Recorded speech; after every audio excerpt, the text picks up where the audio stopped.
So let's start with a big question. Can ordinary people just like you and me, learn how to do, well, the extraordinary? And what if you could heal your own body?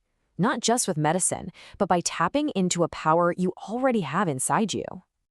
And going even further, what if you could literally create a new future for yourself and then actually step into it? These are some pretty wild questions, and they're right at the heart of what we're diving into today. And these big questions, they're the central theme of Dr. Joe Dispenza's bestseller, Becoming Supernatural. So in this explainer, we're going to break down his core ideas.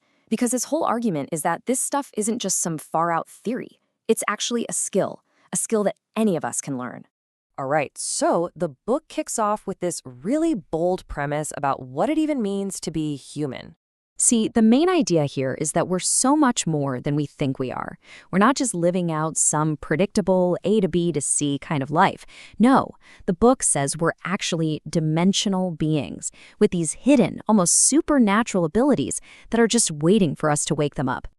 Now, to see how this actually works in the real world, let's get into the powerful story of a woman named Anna.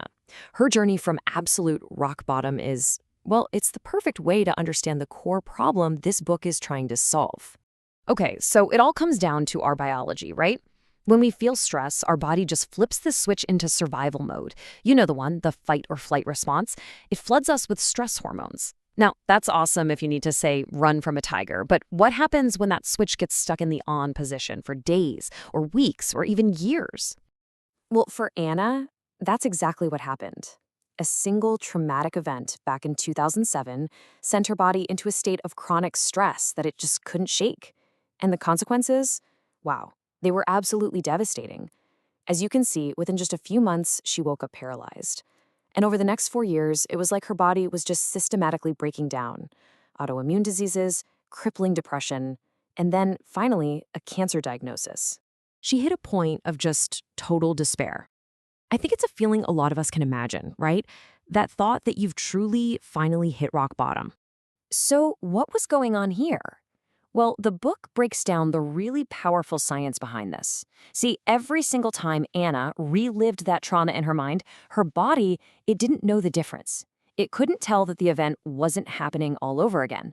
So it produced the exact same stress chemistry, essentially locking her, biologically, in that past event. But this is where her story and the book's whole message takes this incredible turn. Right there, at her absolute lowest point, a door opened up to a brand new possibility. Lying on the floor, crying for help, Anna made a decision.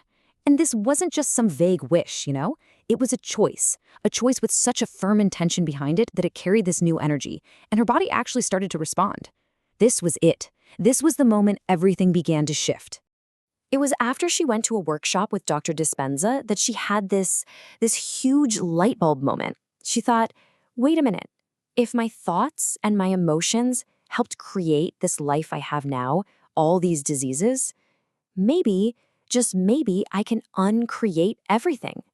And that one question, that was the key. It led her to a really specific method for change, a repeatable process that takes that aha moment and turns it into real, concrete action. So, the book lays out these two very different ways of being.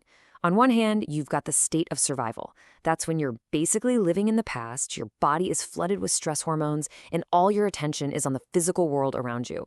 But then, there's the state of creation, and that's all about creating from the future. It's fueled by elevated emotions, things like joy and gratitude, and your attention is focused on energy and pure possibility. And that field of possibility, that's what the book calls the quantum field. Think of it like this. It's an invisible field of energy that's all around us. And in that field, every single potential future already exists. Every outcome you can imagine, every new reality, it's all right there as pure energy, just waiting for you to tune into it. The whole trick is learning how to take your attention off the world you see with your eyes and put it on this world of pure potential. So how do you actually connect with this field? Well, the method is basically a two-step process. Step 1 is a coherent brain. This just means getting super clear on what you want, a really focused intention for the future you want to create. Then comes step 2, a coherent heart. And honestly, this is the magic ingredient.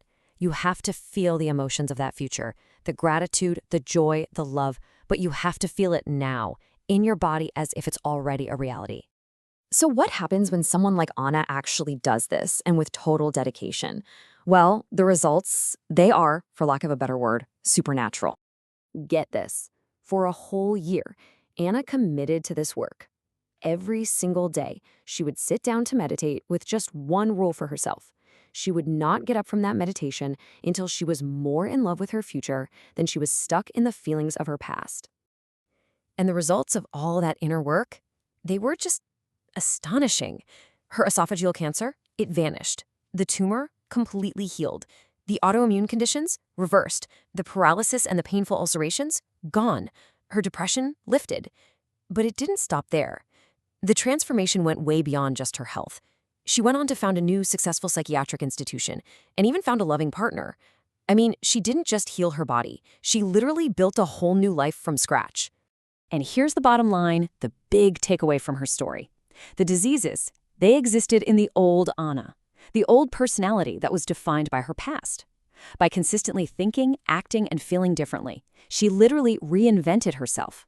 She became a new person, and that new person's body simply had no place for those old illnesses. Which brings us to a final, really powerful question that the book leaves us with. For Anna, the worst thing that ever happened to her actually turned out to be the best thing that ever happened to her. It was the catalyst for this incredible transformation. And so it makes you wonder, right? What if the worst thing that ever happened to you could actually turn out to be the best thing? What amazing potential might be waiting for us on the other side of our biggest challenges?